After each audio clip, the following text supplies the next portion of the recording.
Hello, everyone.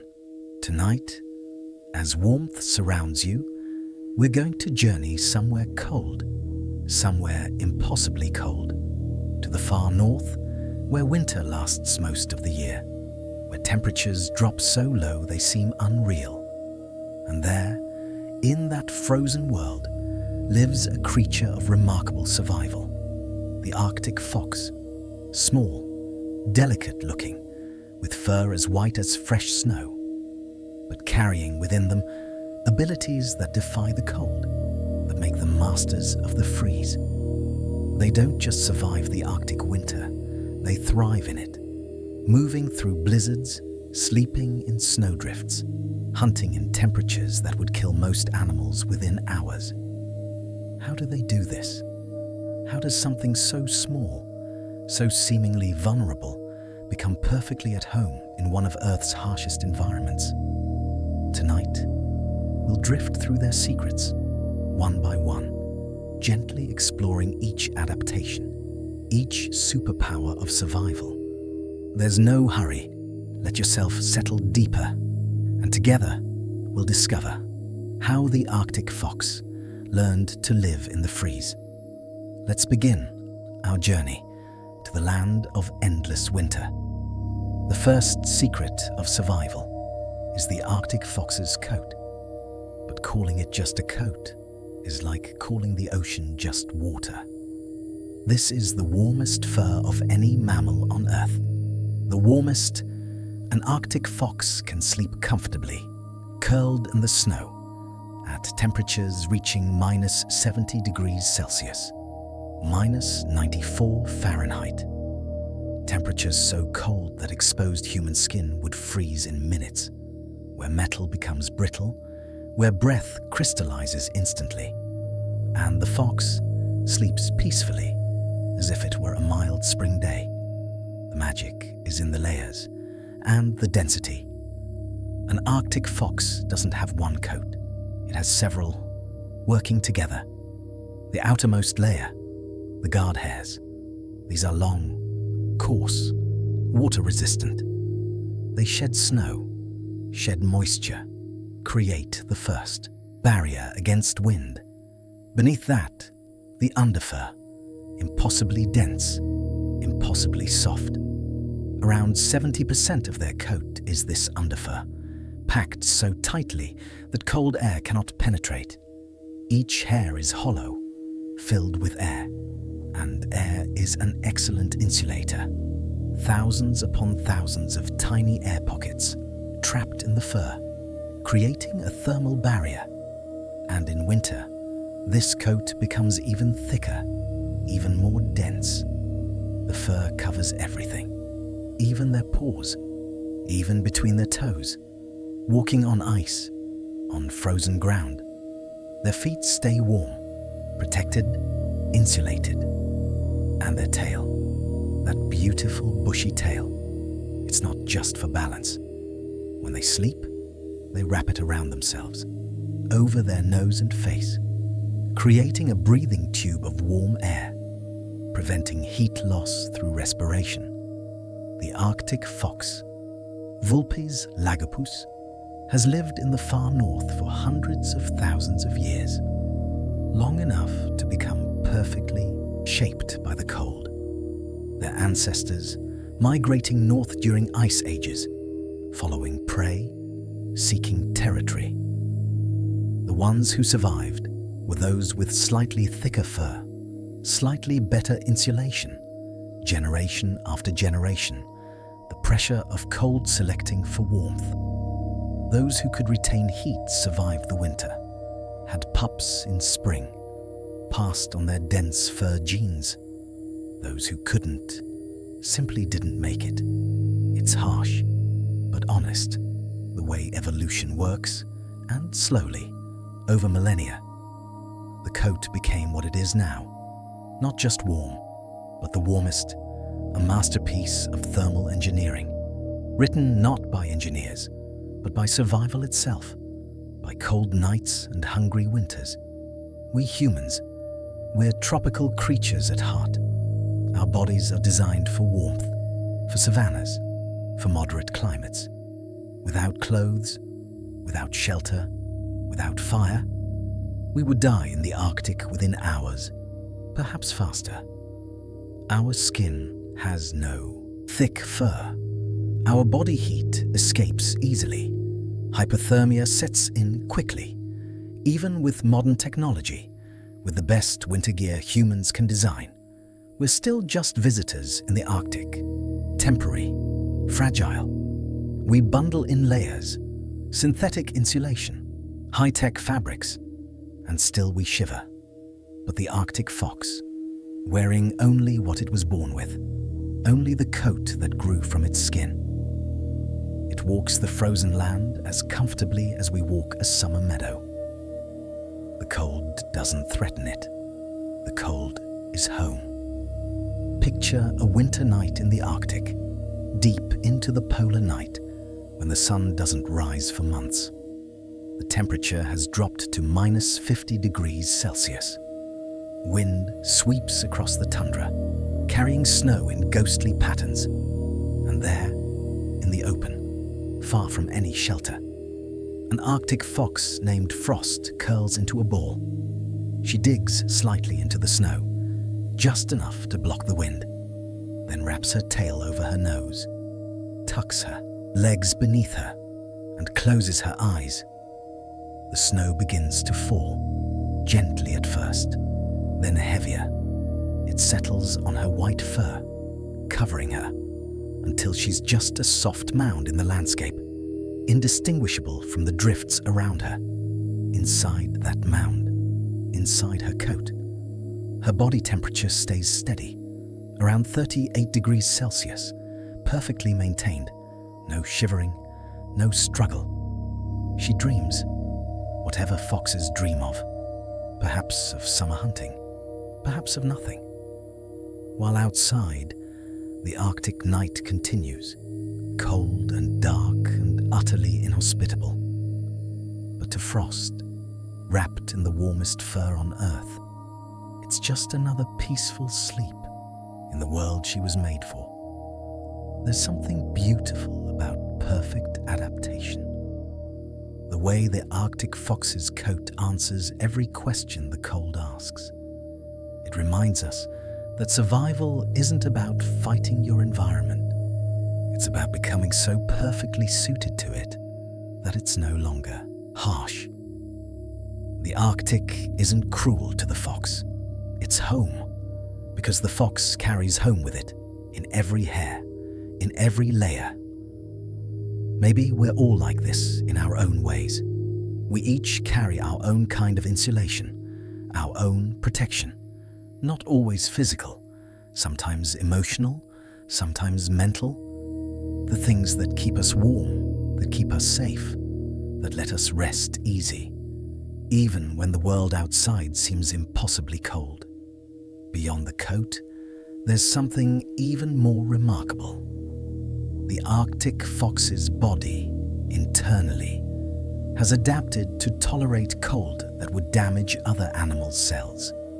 Their lower critical temperature, the point at which they need to burn extra energy to stay warm, is -40 degrees Celsius, -40. Most mammals, including humans, have a lower critical temperature around 20 degrees Celsius. Below that, we start shivering, burning more calories, struggling. But the Arctic fox, they don't even begin to feel cold until -40. Everything above that is comfortable, is normal, is fine. This happens at the cellular level, in the very chemistry of their body.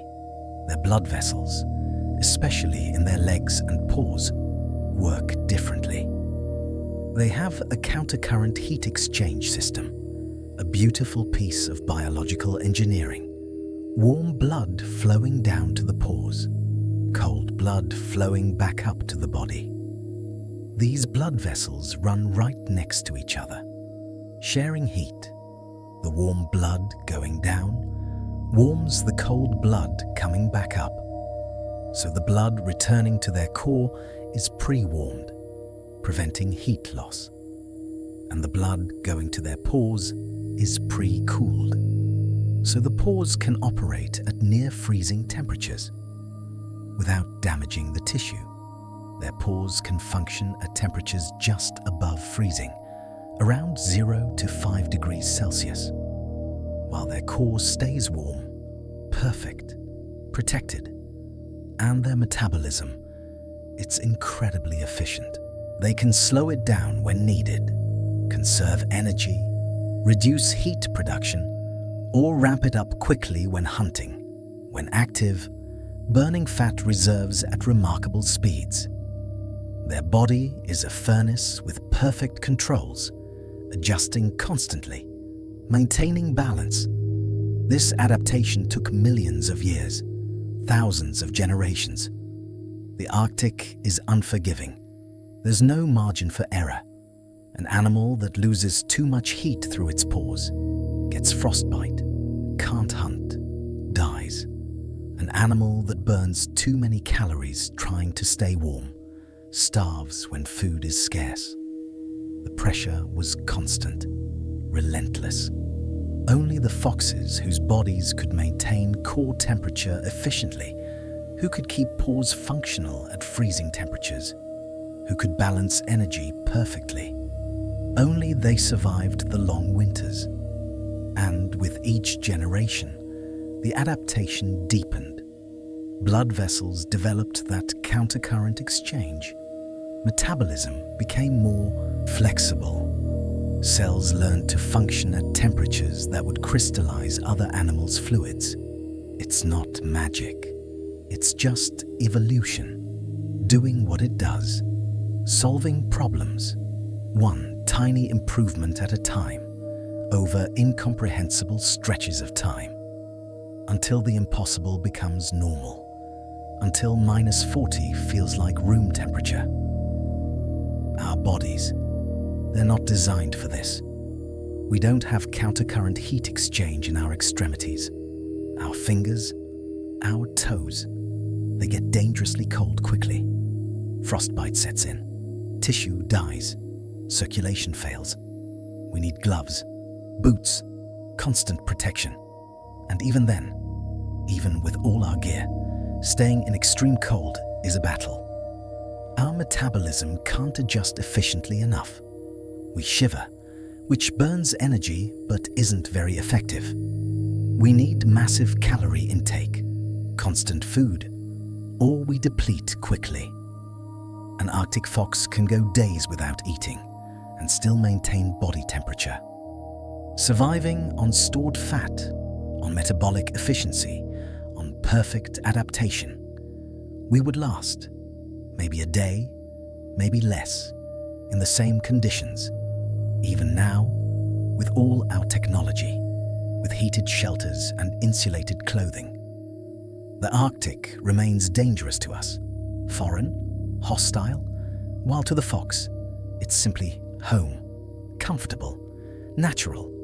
Imagine a frozen lake, ice thick and solid under endless snow. An Arctic fox named Drift is hunting, walking carefully across the surface. The temperature is -45 degrees Celsius, far below anything humans could tolerate unprotected. Drift's paws make soft, crunching sounds in the snow, each step deliberate, focused. She's listening, hearing something beneath the ice, beneath the snow, a lemming, moving in its tunnel network, in the space between ice and tundra. Drift stops, tilts her head, triangulates the sound with perfect precision. Then she leaps high into the air and plunges down. Her nose breaks through the snow, her paws scramble, and she emerges, with a lemming in her jaws. Her paws, in direct contact with ice and snow, at temperatures that would freeze human flesh. They work perfectly. No pain, no damage, just function, because they're operating exactly as designed, at exactly the temperature they're made for. Drift eats quickly, efficiently, the warm nutrition spreading through her body. But even before eating, even during the hunt, she was never uncomfortable, never cold, because the cold isn't her enemy, it's her element. She was made for this. Every cell, every system, perfectly aligned. There's a lesson here about what harsh means. We call the Arctic harsh, brutal, unforgiving, and to us, it is. But to the Arctic fox, it's not harsh, it's home. The difference isn't in the environment, it's in the adaptation. What's harsh is simply what you're not adapted for, and what's comfortable is what matches your nature. Maybe we could think about our own lives this way. The environments we find ourselves in, the challenges we face. Some feel harsh, some feel natural.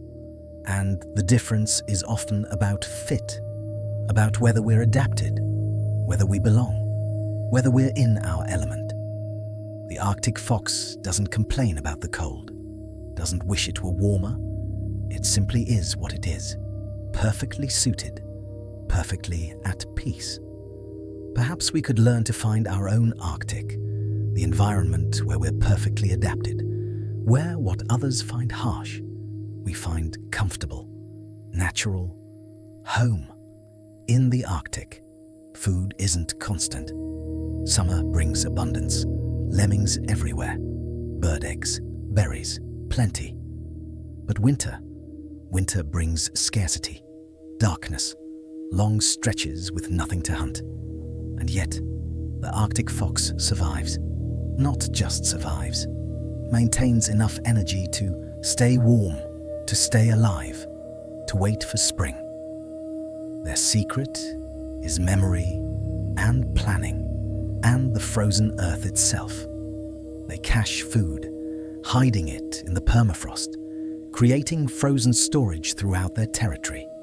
Hundreds of caches, thousands sometimes, scattered across the landscape. And they remember every single one. During summer and fall, when food is abundant, an Arctic fox will catch far more than it needs to eat immediately.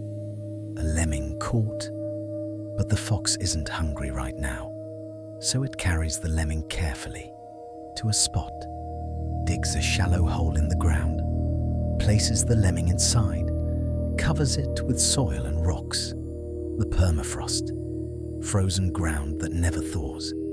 It acts like a natural freezer, preserving the food perfectly. No decay, no rot, just frozen storage.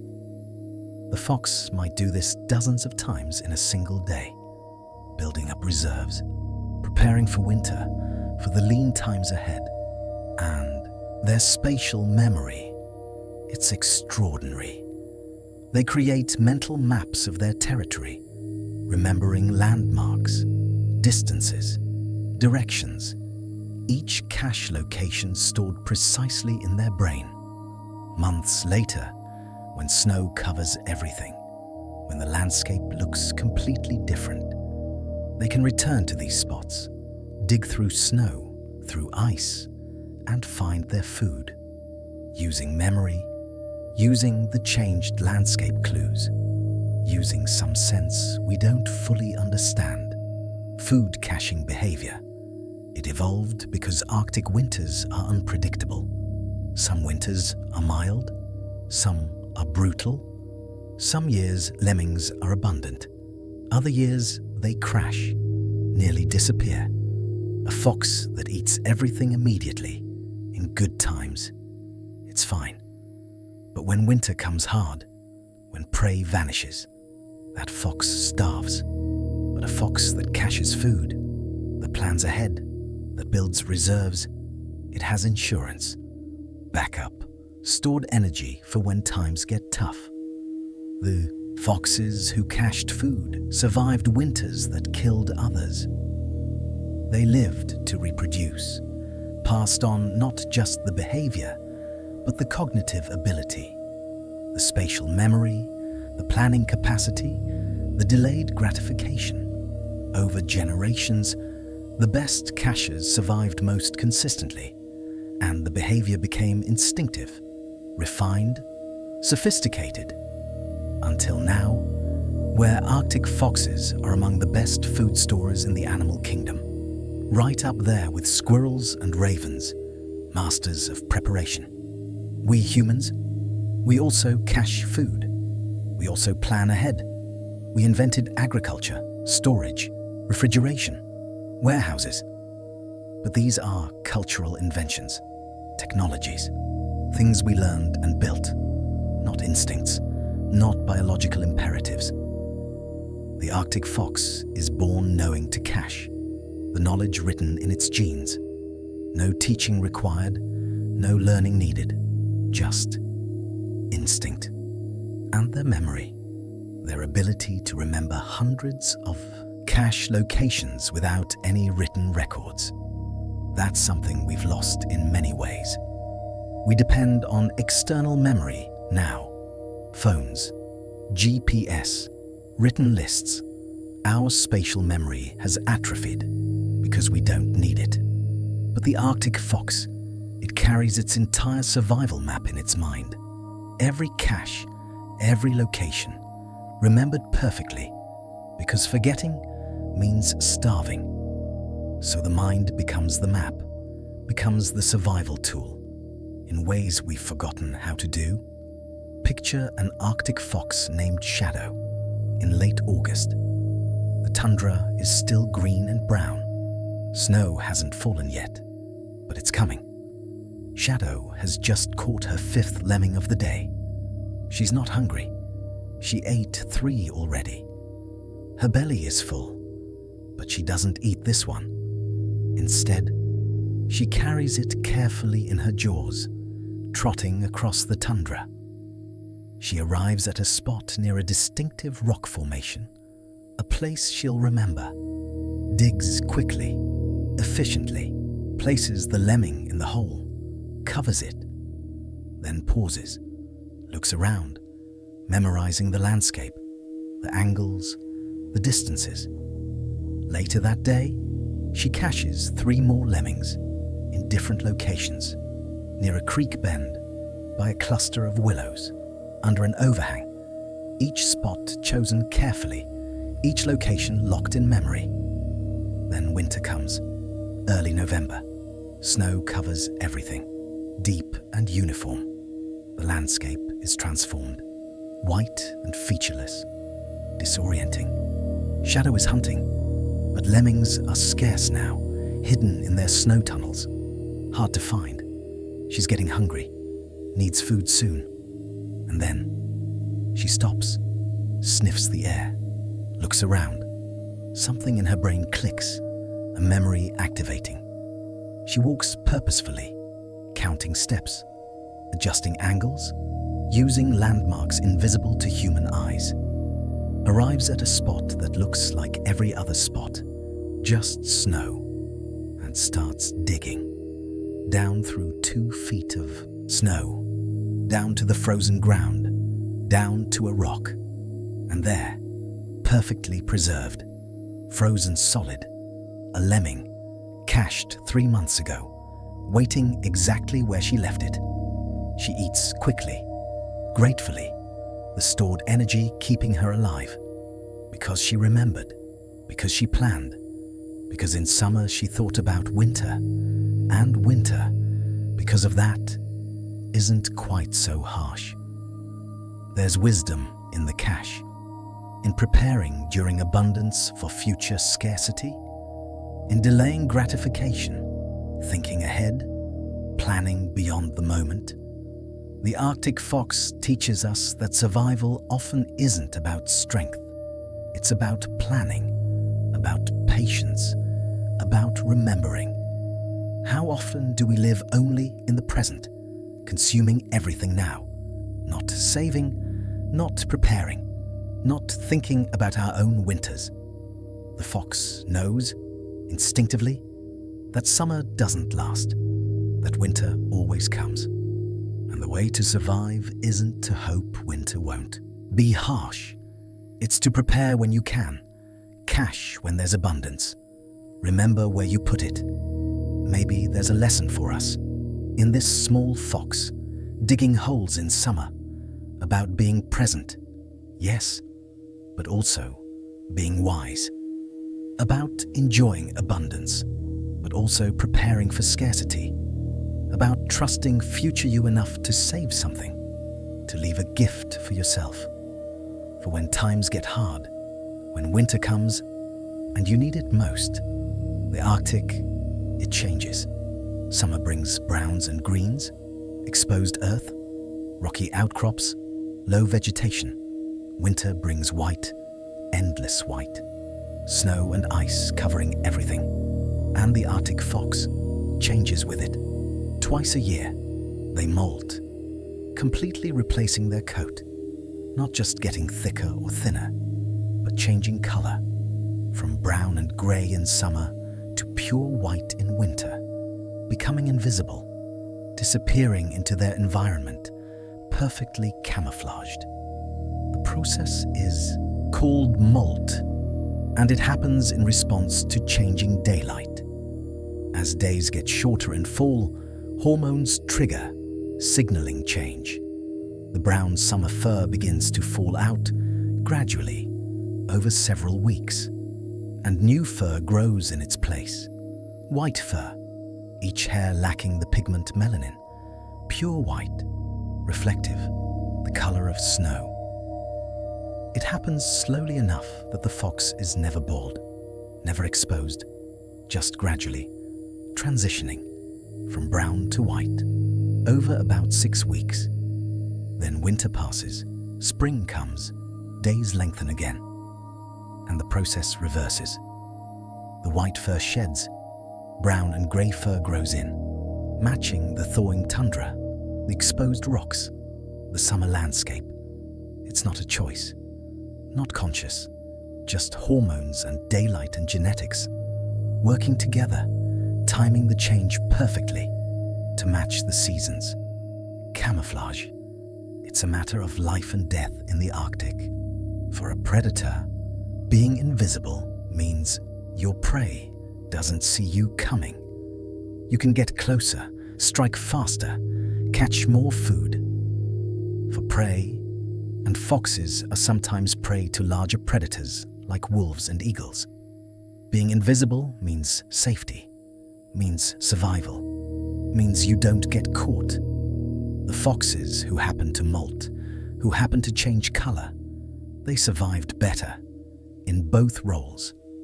Better hunters, harder to hunt. And they passed on the genes for seasonal molting. Generation after generation, the timing refined, the color match improved, until it became this perfect transformation, this seasonal invisibility. There's even regional variation. Some populations molt more, some less, depending on how long winter lasts in their area, how much snow cover they get. Evolution fine-tuning the response, locally, specifically, perfectly. We don't change color with the seasons. We don't molt, don't transform. Stay the same skin, same hair, year-round. Our camouflage is cultural, technological, clothing and gear. White parkas in winter, earth tones in summer, patterns and fabrics. We have to think about it, choose it, buy it, put it on. The Arctic fox. It just happens, automatically, perfectly timed, and their camouflage is complete, total, down to every hair. While ours is always imperfect, our face exposed, our shape wrong, our smell giving us away. We can visit the Arctic, disguised in our gear, but the fox belongs there, becomes part of it, literally indistinguishable from the landscape. That's a level of integration we can only approximate, never fully achieve. Picture an Arctic fox named Ghost in mid-October. She's halfway through her molt, her coat a patchwork, brown fur on her face and shoulders, white fur on her legs and tail, mixed on her back. She looks transitional, between seasons, between identities. Snow has started falling, covering parts of the tundra, but not all. Patches of brown earth still show through, rocks, vegetation, and Ghost in her mottled coat. She matches this in-between landscape perfectly, neither fully summer nor fully winter. She's camouflaged for the transition. She sits on a small rise, watching, waiting. A ptarmigan, also molting, also patchwork white and brown, forages nearby. Neither animal can see the other easily, both blending, both hidden. Ghost waits, patient, still, then moves, a quick rush, and the ptarmigan takes flight just in time. Ghost misses, but it's okay. There will be other chances. By December, her transformation is complete. Pure white from nose to tail tip, sitting on pure white snow. A researcher passes by, 40 feet away, scanning the landscape with binoculars, looking for foxes, studying them, knowing they're in this area, and sees nothing. Ghost is sitting right there, in plain sight, perfectly still. But she's disappeared, become snow, become winter, become invisible. The researcher moves on, never knowing how close they were. And Ghost. She remains, a white shape on white background, hidden in plain sight, safe in her camouflage, perfectly matched to the world around her.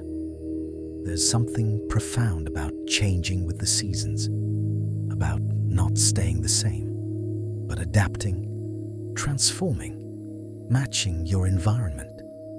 The Arctic fox doesn't cling to summer colors when winter comes, doesn't try to stay the same, doesn't resist the change. It flows with the seasons, becomes what each season requires, and in doing so, survives, thrives, succeeds. Maybe we could learn something from this, about flexibility, about letting ourselves change when our environment changes, not clinging to who we were, but becoming who we need to be. Not one change that lasts forever, but constant small adjustments, molting the old, growing the new, trusting the process. The fox doesn't mourn its brown coat when winter comes, doesn't wish it could stay the same. It simply changes, naturally, appropriately, perfectly. And maybe that's wisdom, real wisdom, knowing when to change, trusting the transformation, becoming what the season requires, while still remaining, essentially, yourself. Still a fox, still the same creature, just adapted, appropriate, aligned with the ever-changing world.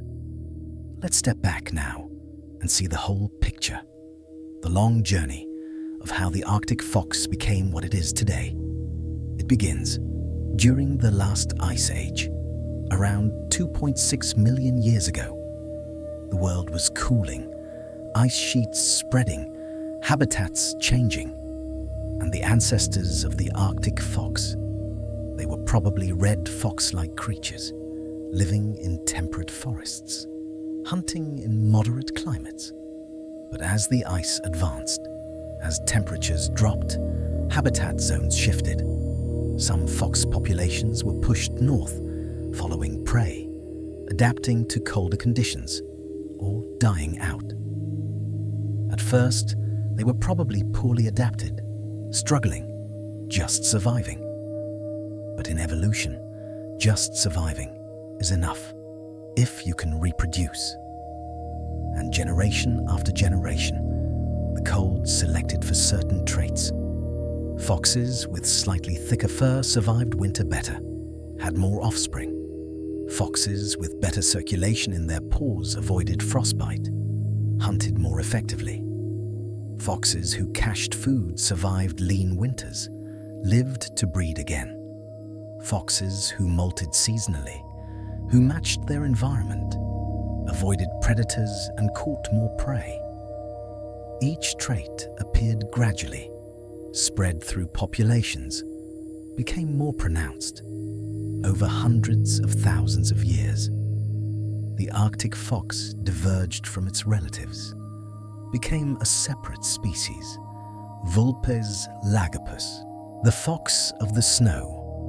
By 400,000 years ago, they were recognizably Arctic foxes, distinct, specialized.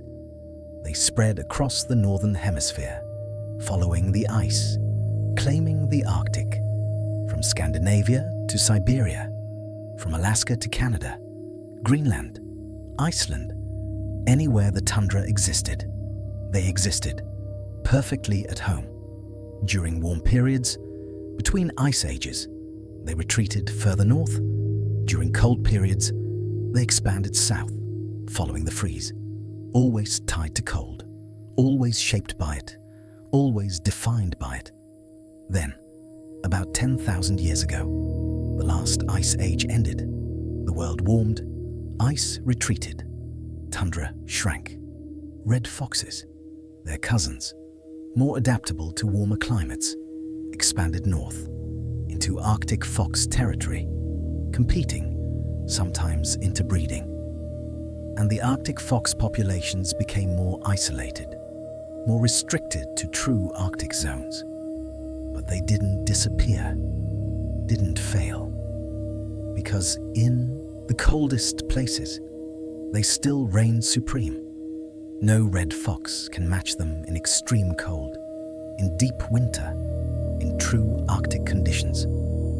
The Arctic fox remains what it has always been, a specialist, not the most versatile canid, not the most widespread, but in its element, in the freeze, unmatched, unbeatable, perfectly adapted. Every superpower we've discussed tonight, the ultimate coat, the cold tolerance, the caching behavior, the seasonal camouflage, these weren't separate developments. They were one long evolutionary story, each adaptation building on the last, each trait supporting the others.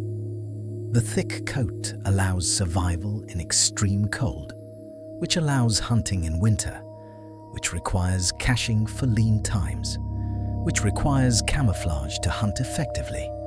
All interconnected, all necessary, all refined over millions of years. The Arctic fox isn't just surviving the freeze. It's perfectly shaped by it, defined by it, made magnificent by it. Every challenge the Arctic presented became written into their body, their behavior, their being, until the harsh became home and the impossible became normal.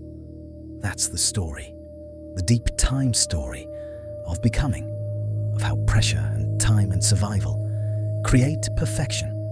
Not perfection in general, but perfection for a purpose, for a place, for a life. The Arctic fox is exactly what the Arctic made it, and what a beautiful making it is. So here we are, at the end of our journey to the far north.